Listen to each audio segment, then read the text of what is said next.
आइए नेपाल की प्राचीन राजधानी जनकपुर का वैभव देखते हैं। महाराज जनक के आध्यात्मिक साम्राज्य में अपनी हाजिरी लगाते हैं। प्रभु श्री राम की भार्या माई जानकी का मायका घूमते हैं। मंदिरों, आश्रमों, तालाबों और उत्सवों की नगरी से एकाकार होते हैं। एक नया दर्शन करते हैं, जनकपुर दर्शन। चले चलो चले चलो तुम चले चलो, चले चलो चले चलो तुम चले चलो। ये जगत समूचा सहयात्री है। चले चलो चले चलो चले चलो चले चलो तुम चले चलो, चले चलो चले चलो तुम चले चलो। सबसे पहले जानकी मंदिर। यह मंदिर जनकपुर की आत्मा है, जनकपुर की पहचान, भारत और नेपाल की सांस्कृतिक एकता का अद्भुत शिखर। जो भी जनकपुर आता है सबसे पहले यहीं माथा टेकता है। जो जनकपुर में रहता है वो भी तीज त्योहार पर किशोरी जी को प्रणाम करने यहीं आता है। इस मंदिर का निर्माण जितना भव्य है, यहाँ के प्रति आस्था उतनी ही दिव्य है। मिथिला के लोग आज भी इसे सीता माता का घर मानते हैं।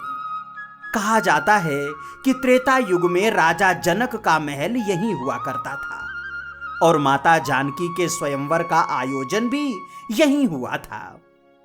अर्थात प्रभु श्री राम ने भगवान भोलेनाथ के पिनाक धनुष का भंजन इसी स्थान पर किया था। यही वो स्थान है जहां पर देश देशांतर के राजा आए थे, देवी देवता आए थे, यक्ष किन्नर आए थे। मंदिर के गर्भगृह में भगवान श्री राम और माता जानकी का विग्रह है। एक नहीं, तीन विग्रह। तीनों ही विग्रह अत्यंत सुंदर है।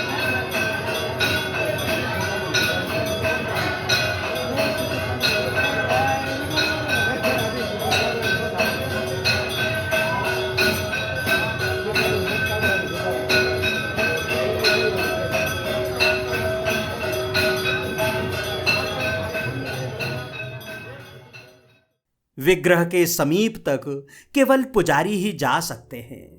भक्तों को दर्शन तनिक दूर से मिलता है, लेकिन जब मिलता है तब ऐसा लगता है जैसे हम साक्षात ठाकुर जी के सामने खड़े हों। दर्शन के लिए लालायित आंखें एक टक गर्भगृह की ओर देखती रहती हैं। यहां माता सीता का विग्रह मिलने और मंदिर निर्माण की कहानी भी थोड़ा अलग है। कहते हैं कि 17वीं शताब्दी के मध्य में संत सूरकिशोर दास जी यहां तपस्या करने के लिए आए। उन्हें इसी स्थान पर माता सीता की स्वर्ण प्रतिमा मिली। तपोबल से उन्हें पता चला कि यही स्थान माई का निवास स्थान था। लगभग 350 साल बाद 1911 में मध्य प्रदेश स्थित टीकमगढ़ की महारानी वृषभान कुमारी ने इस अद्भुत मंदिर का निर्माण कराया।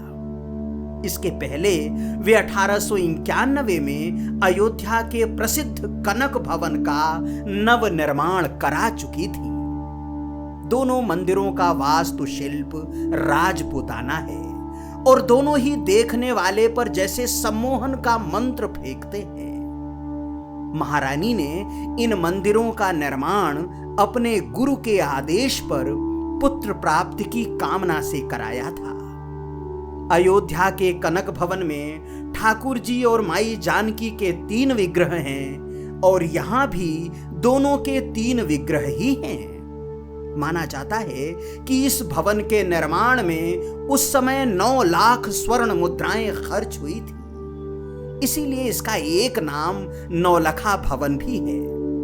15,930 वर्ग फीट के क्षेत्र में निर्मित इस 3 मंजिला भवन में कुल 64 कमरे हैं, जो रंगीन शीशों, नक्काशी और चित्रों से सुसज्जित हैं।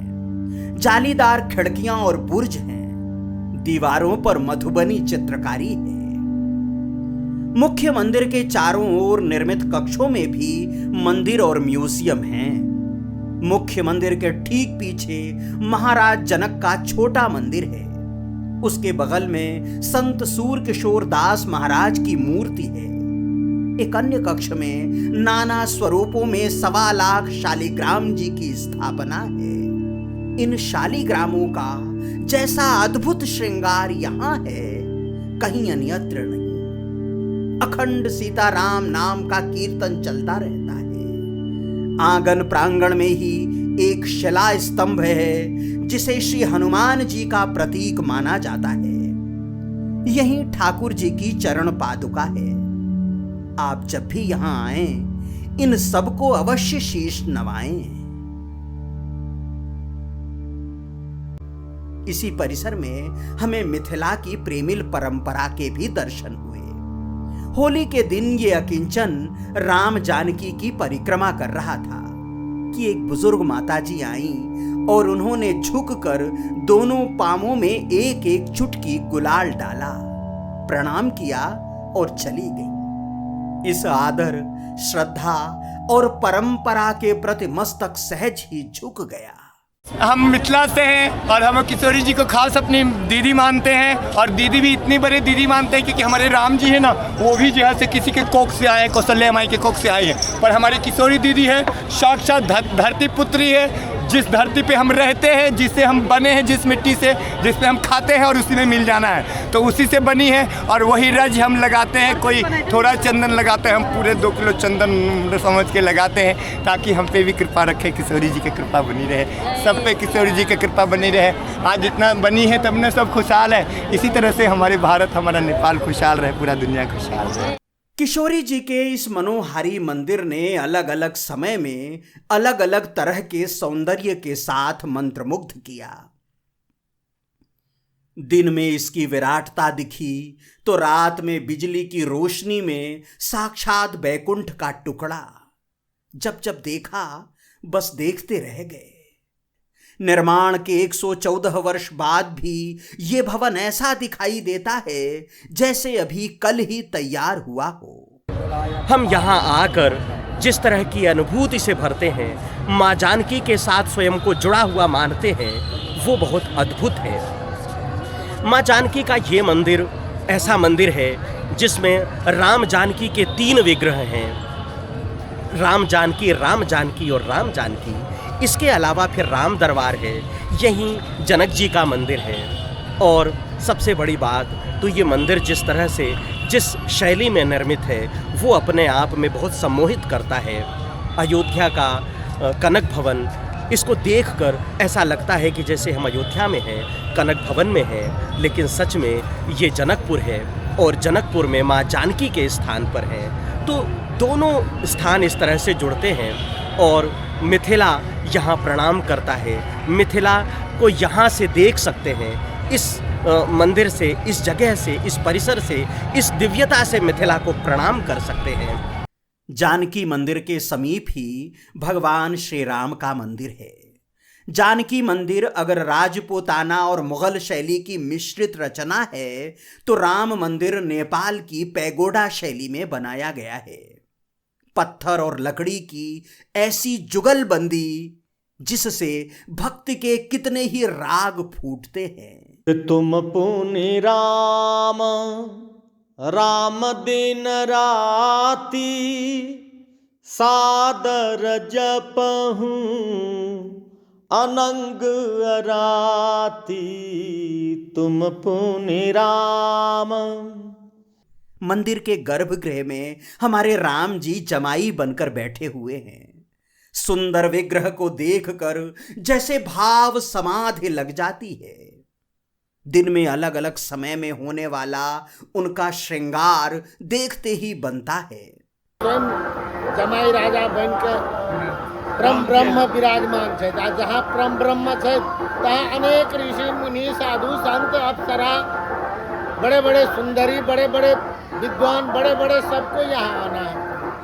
दर्शन तनिक दूर से ही मिलते हैं लेकिन पूरी तृप्ति देते हैं। ठाकुर जी के ठीक सामने उनके दूत अतुलित बल के धाम श्री हनुमान जी महाराज हैं। दोनों को आमने सामने निहारिए और निहारते ही जाइए। मंदिर के आसपास अन्य छोटे छोटे मंदिर और देवताओं की स्थापना है। लकड़ी की जालियां और उन पर उकेरी गई देवी देवताओं की आकृतियां जितनी सुंदर हैं, उतनी ही कलात्मक। माना जाता है कि इस मंदिर का निर्माण 17वीं शताब्दी में चतुर्भुज गिरि ने कराया था। बाद में 1782 में गोरखाली सेनापति अमर सिंह थापा ने इसका पुनर्निर्माण कराया। रामनवमी पर यह मंदिर जनकपुर की आस्था का केंद्र रहता है और भक्तों की भारी भीड़ उमड़ती है। होली के समय भी इस परिसर में गीत संगीत के आयोजन होते हैं।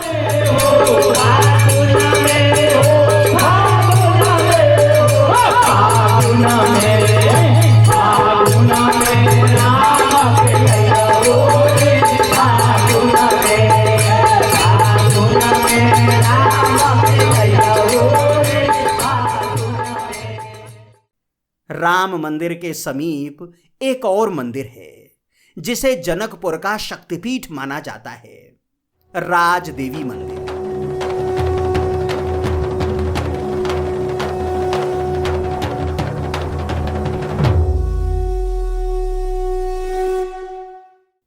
राज देवी महाराज जनक की कुल देवी हैं। पूजा तो यहां भी मां दुर्गा की होती है, लेकिन मिथिला साम्राज्य की देवी होने के कारण इन्हें राज देवी कहा गया। मंदिर के मुख्य द्वार पर मुंह खोले हुए 2 शेरों की आकृतियां हैं। आदि शक्ति के दर्शन के पूर्व उनके वाहन का विकराल दर्शन है। गर्भगृह में मां राज देवी का विग्रह है। वैसे तो वर्ष भर ही इस मंदिर में श्रद्धालुओं का आना जाना लगा रहता है, लेकिन शारदीय नवरात्रि अर्थात दुर्गोत्सव में दर्शनार्थियों का मेला रहता है। नेपाल और भारत से बड़ी संख्या में लोग यहां आते हैं। अश्विन शुक्ल पक्ष के इन 10 दिनों को यहां दशई पर्व कहा जाता है। इन 10 दिनों में राजदेवी मंदिर में महिलाओं का प्रवेश वर्जित रहता है। सदियों पुरानी परंपरा है और आज भी कायम है। पुजारी के अनुसार यह प्राचीन परंपरा है जिसका सख्ती से पालन किया जाता है। यह परंपरा नवरात्रि के दौरान होने वाले अनुष्ठानों की पवित्रता से जुड़ी हुई है। इन 10 दिनों में अगर रजस्वला स्त्री अंदर आती है तो इससे मंदिर की शुद्धता खंडित होती है। इसलिए भी ऐसा निर्णय किया गया होगा। एक किंवदंती ये भी है कि पहले कभी इन 10 दिनों में यदि कोई स्त्री मंदिर के अंदर जाती थी तो वो गायब हो जाती थी, इसलिए उनका प्रवेश वर्जित कर दिया गया था। दशई पर्व के दौरान मंदिर में बकरों की बलि भी बड़ी संख्या में दी जाती है। अष्टमी के दिन बलि के लिए विशेष आयोजन होता है और इस एक दिन में 20-25 हजार से लेकर 50 हजार बकरों की बलि चढ़ा दी जाती है। इसकी शुरुआत काठमांडू स्थित हनुमान ढोका से होती है। वहां बलि प्रारंभ होने के बाद ही यहां बलि चढ़ाई जाती है। चूंकि ये राज देवी हैं, इसलिए इस अवसर पर राज परिवार का कोई न कोई प्रतिनिधि उपस्थित रहता है। नेपाल में लोकतंत्र आने के बाद नेपाली सेना प्रमुख का प्रतिनिधि इसमें हिस्सेदारी करता है।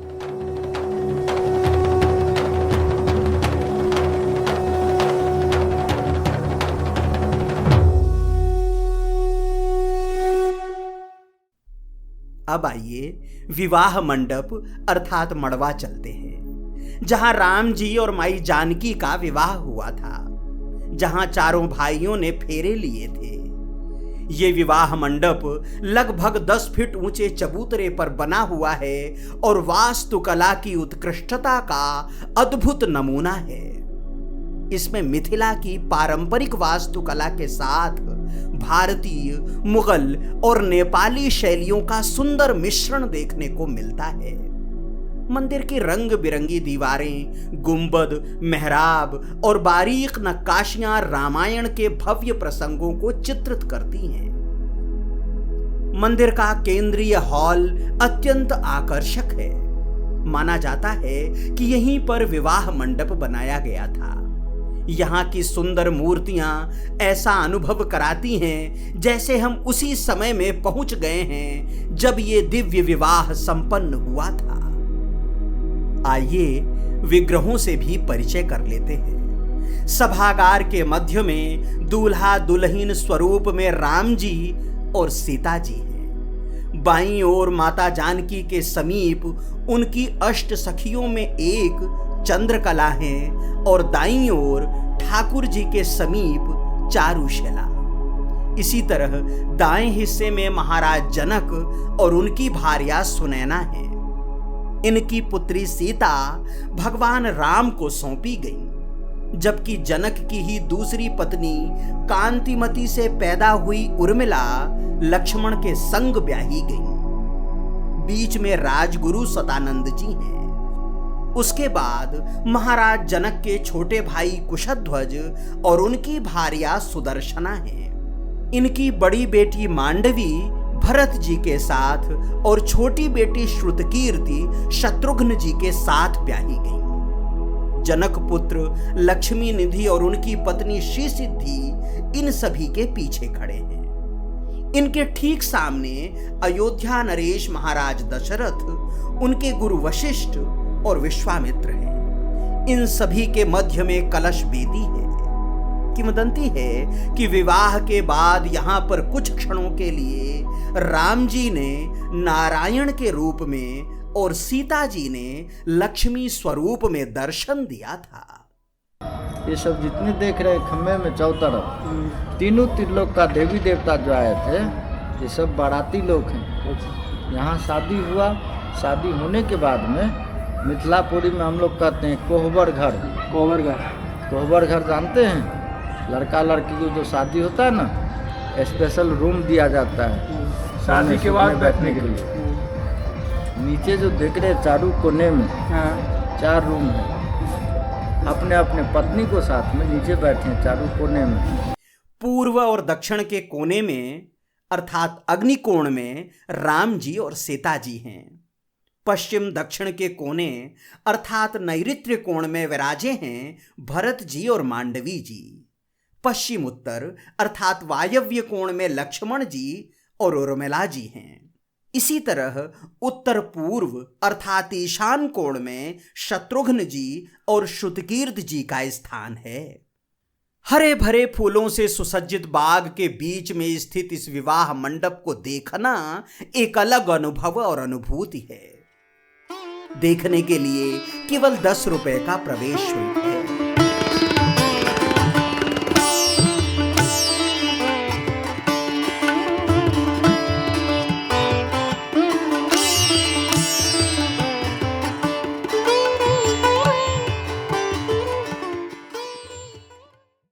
अब महाराज जनक को प्रणाम करने के लिए चलते हैं जनक मंदिर। ये मंदिर भी जानकी मंदिर से कुछ कदम की दूरी पर ही है। माना जाता है कि महाराज जनक अपने अंतिम समय में राजभवन छोड़कर इस स्थान पर रहने के लिए आ गए थे।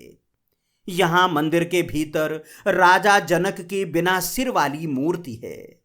जनक जी के बाईं ओर उनकी भार्या सुनैना हैं तथा उनके बाईं ओर माता सीता विराजी हुई हैं। जनक जी के दाहिनी ओर उनके गुरु सतानंद जी हैं।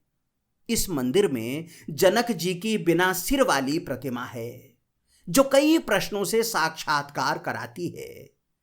उत्तर देवी भागवत, विष्णु पुराण और श्रीमद् भागवत जैसे ग्रंथों में कथा है कि इक्ष्वाकु के पुत्र राजा निमि भव्य यज्ञ करना चाहते थे। उन्होंने अपने कुल गुरु ऋषि वशिष्ठ को इसके लिए आमंत्रित किया, लेकिन वशिष्ठ पहले से ही इंद्र के लिए एक यज्ञ करने के लिए प्रतिबद्ध थे। वशिष्ठ ने निमि से प्रतीक्षा करने के लिए कहा, लेकिन निमि ने ये मानते हुए कि जीवन क्षणभंगुर है, अन्य ऋषियों के साथ यज्ञ प्रारंभ कर दिया। जब वशिष्ठ लौटे तो उन्होंने इसे अपना अपमान समझा और क्रोध में निमि को विदेह होने का शाप दे दिया। निमि ने इस शाप को अन्यायपूर्ण माना और ऋषि को भी प्रतिशाप दे दिया। परिणाम स्वरूप दोनों अपने भौतिक शरीर खो दिए। यज्ञ के पूरा होने के बाद ऋषियों ने निमि के शरीर का मंथन शुरू किया। इस चमत्कारी मंथन से एक नया तेजस्वी प्राणी उत्पन्न हुआ जिसका नाम सीरध्वज था। यह जन्म किसी जैविक प्रक्रिया का परिणाम नहीं था, बल्कि ऋषियों की आध्यात्मिक शक्ति और अनुष्ठानिक क्रिया का फल था। बाद में इन्हें ही जनक की उपाधि दी गई और मिथिला के नरेश बने। शिव का धनुष तोड़कर प्रभु श्री राम इन्हीं जनक के जमाई बने। इस प्रतिमा का दार्शनिक पक्ष ये भी है कि महाराज जनक चूंकि विदेहराज कहे जाते हैं, इसलिए इस प्रतिमा में देह के प्रतीकों को अनुपस्थित रखा गया है।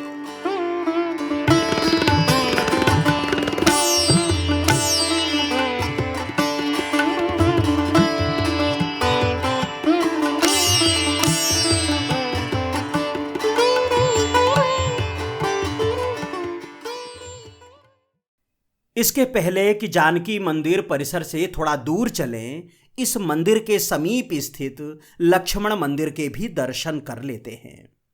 जानकी मंदिर प्रांगण में एक छोटा सा मंदिर है, भगवा रंग से पुता हुआ। इसी में विराजे हैं श्री राम, जानकी और लक्ष्मण जी। वैसे तो जानकी मंदिर में ठाकुर जी और माई के दर्शन के बाद यहाँ भी दर्शन करना चाहिए, लेकिन जानकी जी के आवास की भव्यता को निहारने में लोग इतने मगन हो जाते हैं कि इस मंदिर में आना ही भूल जाते हैं। कहा जाता है कि प्रयागराज के संत बाबा मस्तराम ने यहाँ साधना की थी। उन्हें हनुमान जी के दर्शन हुए थे और उन्होंने ही इस मंदिर का निर्माण कराया था।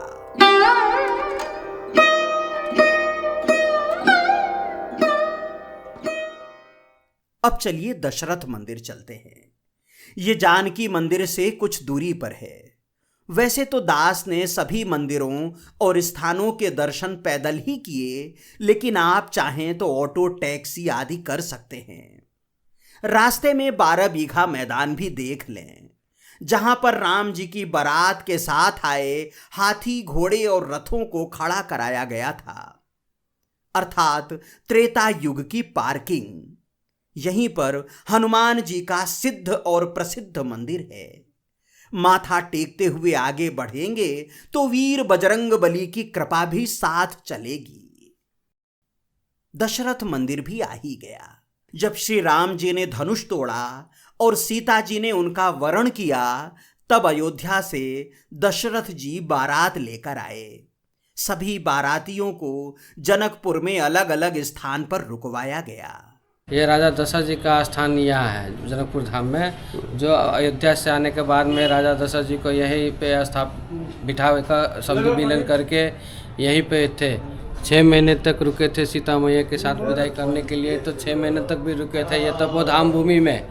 इसलिए राजा दशरथ जी का कक्ष यहाँ दिया गया था, आश्रम बैठने का। रतन सागर पे बाराती ठहरा था, दशरथ जी को यहाँ पे था। यही दशरथ कुंड के नाम से जाना जाता है, जो महाराज सागर है, जिसमें राजा जनक जी ने अपने साथ वैकुंठ स्नान के लिए यही दशरथ कुंड, मतलब यहीं पे स्नान उनको करवाया था। तब से ये दशरथ कुंड के नाम से जाना जाता है। और यह इसमें गंगा दशहरा स्नान करते हैं यहाँ का विधानसभा। गंगा दशहरा दिन स्नान करके राजा दशरथ जी को उस दिन पूजा करते हैं। बारात चूंकि 6 महीने तक रुकी थी, इसलिए बारातियों के रुकने का प्रबंध भी स्थायी ही किया गया था। दशरथ जी की विश्राम स्थली यहाँ थी। यहीं पर महाराज दशरथ पूरे 6 महीने तक रुके थे।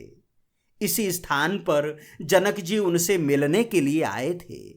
यहीं पर दोनों गले मिले थे। वर और कन्या के पिता के मिलने को मिथिला में समधि मिलन कहा जाता है। इस तरह ये समधि मिलन स्थली भी है। मंदिर के ठीक सामने एक बड़ा सरोवर है जिसका नाम दशरथ कुंड है।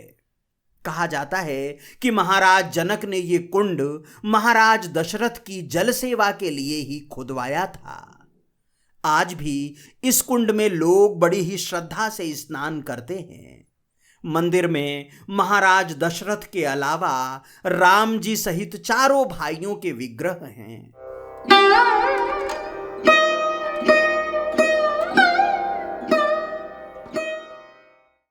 राम जी के ससुराल में उनकी उपासना करने वालों के भी आश्रम हैं। वैष्णवों का रामानंद आश्रम भी उन्हीं में से एक है। जनकपुर पशुपतिनाथ हाईवे पर रामानंद चौराहा है। यहाँ संत प्रवर रामानंद जी के नाम से भव्य तोरण द्वार बनाया गया है। इसी के समीप स्थित है आश्रम। आश्रम और मंदिर का आकार बहुत बड़ा नहीं है, लेकिन इस स्थान के प्रति वैष्णवों की आस्था बहुत बड़ी है।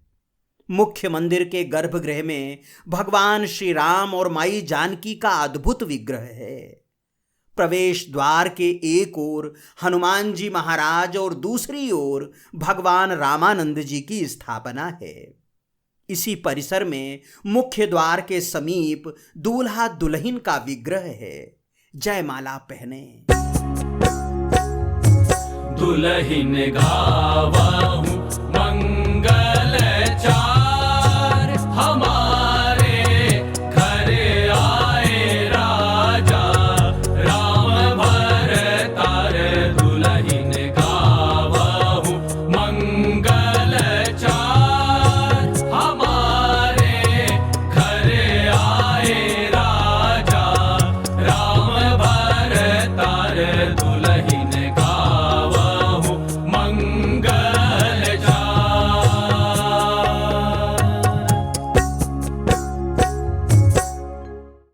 इसी तरह का एक आश्रम वाराही कुटी है। छोटा मंदिर है, लेकिन आश्रम का परिसर बहुत बड़ा है। मंदिर के अंदर भगवान लक्ष्मी नारायण विराजे हुए हैं। जनकपुर में स्वर्ग द्वार भी है। गंगा सागर तालाब के किनारे स्वर्ग द्वार अर्थात वो स्थान जहां मृत्यु के बाद शरीर का अंतिम संस्कार किया जाता है। सहज भाषा में जिसे श्मशान कहते हैं। वैसे तो जीवन का ये प्रस्थानक आमतौर पर थोड़ा डरावना होता है, लेकिन यहाँ इस स्थान को सुंदर बनाया गया है। जब हम पहुंचे तो रात्रि हो चली थी, लेकिन चिता से धुआं निकल रहा था। इस धराधाम में अगर जीवन सत्य है तो मृत्यु भी सत्य ही है। ये स्वर्ग द्वार उसी सच का आईना है। इस स्वर्ग द्वार में भगवान भूतनाथ का अलौकिक मंदिर है। रात के अंधेरे में जब श्मशान का धुआं इसके चारों ओर बिखर जाता है तो इस मंदिर की आभा और भी अद्भुत हो जाती है। जैसे भगवान भोलेनाथ श्मशान वासी के रूप में दर्शन दे रहे हैं। चतुर्मुखी स्वरूप में बाबा की झांकी देखते ही बनती है।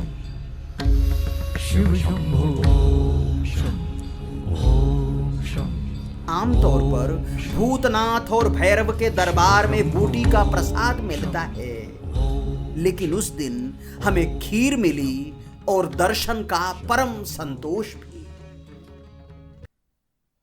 मंदिर के साथ अगर जनकपुर के तालाबों से जान पहचान न की तो फिर समझ लें कि इस नगर से मिलना अधूरा है। तालाबों को यहां कुंड, सरोवर और सागर भी कहा जाता है। पौराणिक कथा है कि अयोध्या से आई बारात के स्वागत और बारातियों की जलापूर्ति के लिए महाराज जनक ने जनकपुर में 54 तालाब खुदवाए थे। युगों बाद भी मिथिला वासियों ने उन तालाबों को न केवल बचा कर रखा है, बल्कि जगह जगह नए तालाब भी खुदवाए हैं। गंगा सागर और धनुषा तालाब नगर के मध्य में हैं और लोग इनकी पूजा करते हैं। धनुषा तालाब के बारे में कहा जाता है कि जब राम जी ने धनुष तोड़ा तब उसका एक टुकड़ा इसी स्थान पर गिरा। उसके बाद यहां तालाब का निर्माण हो गया। एक टुकड़ा धनुषा धाम में गिरा था, जहां हम इसी वीडियो में कुछ देर बाद पहुंचेंगे। गंगा सागर में समस्त तीर्थों का जल है। जनकपुर आने वाले श्रद्धालु सबसे पहले इसी तालाब में स्नान करते हैं, इसके बाद दर्शन के लिए मंदिरों में जाते हैं। इसके घाट पर होने वाली संध्या आरती माँ गंगा और माँ नर्मदा की आरती का स्मरण दिलाती है।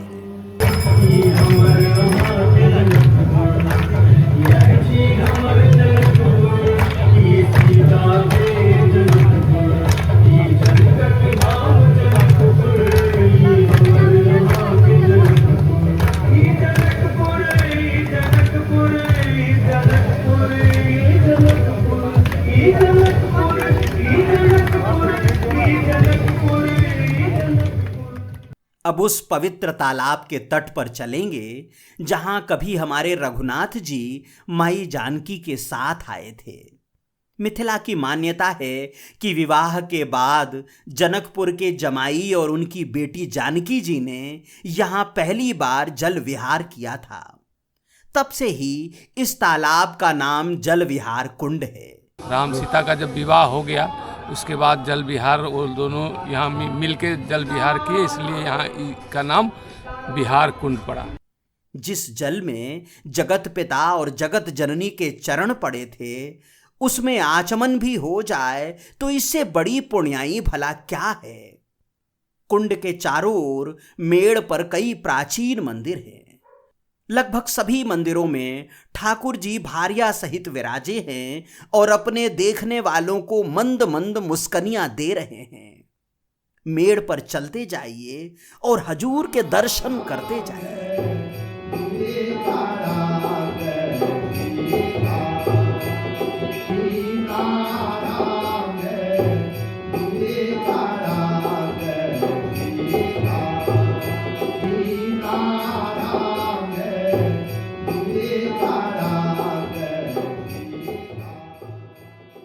इस समय हम जिस तालाब के किनारे खड़े हैं उसका नाम रत्न सागर है।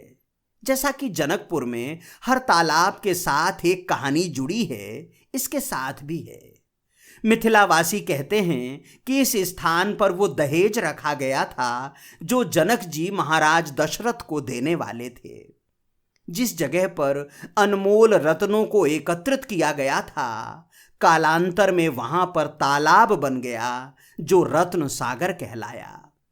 इसी तालाब के किनारे रत्न सागर मंदिर है जिसमें ठाकुर जी के दर्शन हैं।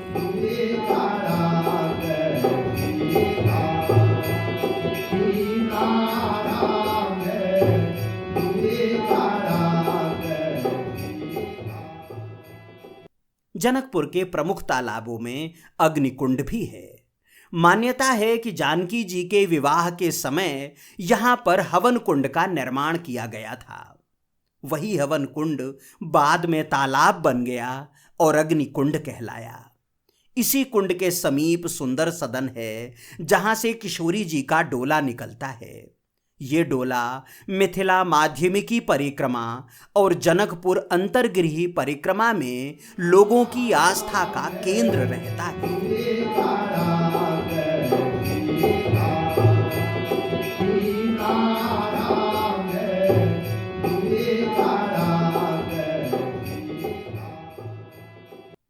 वैसे तो जनकपुर के सारे दर्शनीय स्थल जानकी मंदिर के आसपास ही हैं। एक धनुषा धाम ही है जो यहाँ से 25-26 किलोमीटर दूर है। धनुषा धाम वो पावन स्थल है जहाँ भगवान राम द्वारा तोड़े गए धनुष का एक टुकड़ा गिरा था। पैदल चल सकते हैं तो ठीक, वरना ऑटो और अन्य सार्वजनिक वाहन मिल जाते हैं। बैठिए और पहुंच जाइए। रास्ते में ग्राम कचुरी में मिथिला बिहारी मंदिर के भी दर्शन कर लें तो बेहतर है। यहाँ राम जी अर्थात मिथिला बिहारी का बहुत सुंदर मंदिर है। माता जानकी सहित चारों भाइयों के विग्रह भी अत्यंत मनोहारी हैं। मंदिर परिसर में संतों का निवास और पंचमुखी भगवान शिव का भी मंदिर है। माध्यमिकी परिक्रमा करने के लिए मिथिला बिहारी का डोला इसी मंदिर से रवाना होता है। इस तरह साल में 15 दिन के लिए राम, सीता और लखन लाल का विग्रह भ्रमण पर होता है। तब भरत जी यहाँ की राजगद्दी संभालते हैं। धनुषा पहुंचेंगे तो एक दिव्य धाम से भेंट होगी। मंदिर की जगह पीपल का एक प्राचीन वृक्ष मिलेगा और उसके नीचे कुछ अलग अलग तरह की शिलाएं। यहाँ किसी देवी देवता का विग्रह नहीं है, बल्कि 7-8 फीट चौड़ाई और 100 फीट की लंबाई में फैले हुए कुछ खुरदुरे पत्थर हैं। पहली नजर में ये कीचड़ का आभास देते हैं, लेकिन जब कहानी समझेंगे तो इसकी पौराणिकता और आध्यात्मिकता से जुड़ जाएंगे। कहा जाता है कि जब भगवान श्री राम ने जनकपुर में धनुष तोड़ा तो उसका एक टुकड़ा यहां पर गिरा। वो कुछ दूर तक चलने के बाद धरती में समा गया। जितने हिस्से में वो धरती पर चला उतना हिस्सा जल गया और वही जले हुए पत्थर यहां पर हैं। जिस स्थान से धनुष का टुकड़ा धरती में गया वहां छेद हो गया। इसे पाताल गंगा कहा जाता है। इस कुंड से जल निकालकर लोग आचमन करते हैं और अपने ऊपर छिड़कते हैं। मान्यता है कि ये जल सारे पाप हर लेता है। जब तक इस पाताल गंगा में जल है तभी तक इस क्षेत्र में खेती और पीने के लिए पानी है। इसके सूखते ही इस पूरे इलाके में अकाल की काली छाया मंडराने लगती है। स्थानीय लोगों का कहना है कि ये विशेष पत्थर लगातार पूर्व दिशा की ओर बढ़ रहा है। श्रद्धालु इस स्थान पर लकड़ी से छेद कर बैगन भी खूब चढ़ाते हैं। माना जाता है कि इससे उनके शरीर में होने वाले मस्से ठीक हो जाते हैं। ये आपका सीता ने अच्छा से निपोत किया। सीता ने अच्छा से निपोत कर उधर धनुष न रख दिया। धनुष रखने के बाद न सीता ने इशारा दे दिया राम को। राम ने उठाया, धनुष ने 3 टुकड़ा हो गया। एक टुकड़ा आकाश गया, एक टुकड़ा पताल गया, बीच का टुकड़ा ये है, एक टुकड़ा रामेश्वर गया, एक टुकड़ा पिनाक धनुषा इधर आ गया। धनुष सागर एक जगह जनकपुर में गया। बोलो धनुषा धाम की। और ये बैगन का क्या महत्व है? बैगन का जो कि किसी को आपका काला काला टाइप का एल्हा होता है, एल्हा मालूम है? मत्सा। मत्सा वही टाइप का हो जाता है। आई मैं सुन वो बोलता है कि मेरा जय बाल बच्चा को, उसी चलते मेरा बाल बच्चा को ठीक हो जाएगा। हे धनुष से महाराज मैं ये चढ़ाएगा, बैगन चढ़ाएगा, पैसा चढ़ाएगा, लड्डू चढ़ाएगा, उसी चलते ये चढ़ाता है। जनकपुर आए तो धनुषा धाम को प्रणाम करने अवश्य आए। इसके पहले कि जनकपुर से विदा लें, यहाँ के प्रमुख उत्सवों के बारे में भी जान लेते हैं। यहाँ का सबसे बड़ा उत्सव है विवाह पंचमी। हिंदी महीना मार्गशीर्ष अर्थात अगहन में शुक्ल पक्ष की पंचमी को माता जानकी और राम जी का विवाह हुआ था।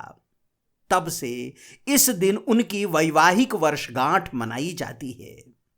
चूंकि ये विवाह जनकपुर में ही हुआ था, इसलिए इसे यहाँ अत्यंत भव्यता के साथ मनाया जाता है। अयोध्या से विशेष रूप से ठाकुर जी की बारात आती है और पूरे जनकपुर में अलग अलग जगह वैवाहिक उत्सव की रस्में मनाई जाती हैं। पूरा जनकपुर दुल्हन की तरह सज जाता है। नेपाल के साथ भारत से भी बड़ी संख्या में श्रद्धालु इस समारोह में शामिल होते हैं। इसके अलावा फाल्गुन मास में अंतर्गृही परिक्रमा भी बहुत बड़े स्तर पर होती है। भारत नेपाल के लगभग 2-2.5 लाख लोग इस परिक्रमा में शामिल होते हैं। जनकपुर के हर घर से कोई न कोई इस परिक्रमा में हिस्सेदारी करता है। नवरात्रि, दशहरा, होली और दीपावली का पर्व भी यहाँ बहुत धूमधाम से मनाया जाता है। अरे चलने का समय हो गया और ये तो बताया ही नहीं कि जनकपुर पहुंचे कैसे। तो चलिए ये भी फटाफट जान लेते हैं। अगर आप भारत से जनकपुर आ रहे हैं तो सबसे पहले पटना पहुंच जाइए। वहां से यहां तक आने के लिए बस, रेल, हवाई जहाज सभी कुछ है। पटना से सीधी बस सेवा जनकपुर के लिए है।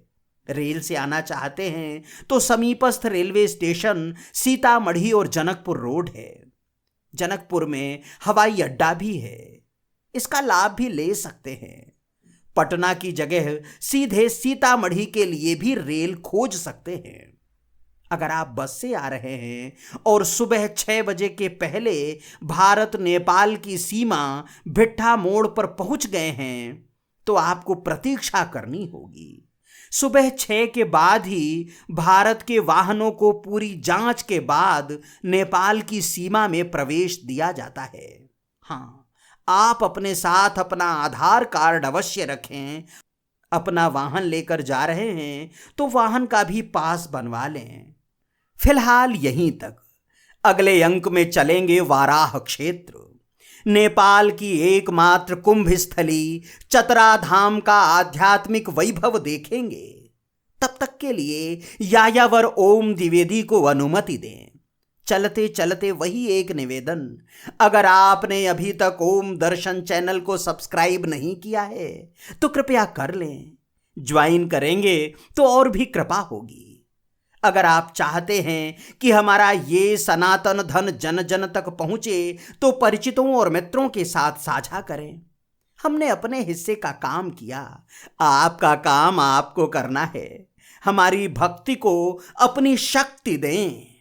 किशोरी जू की जय, जनकपुर धाम की जय, नर्मदे हर।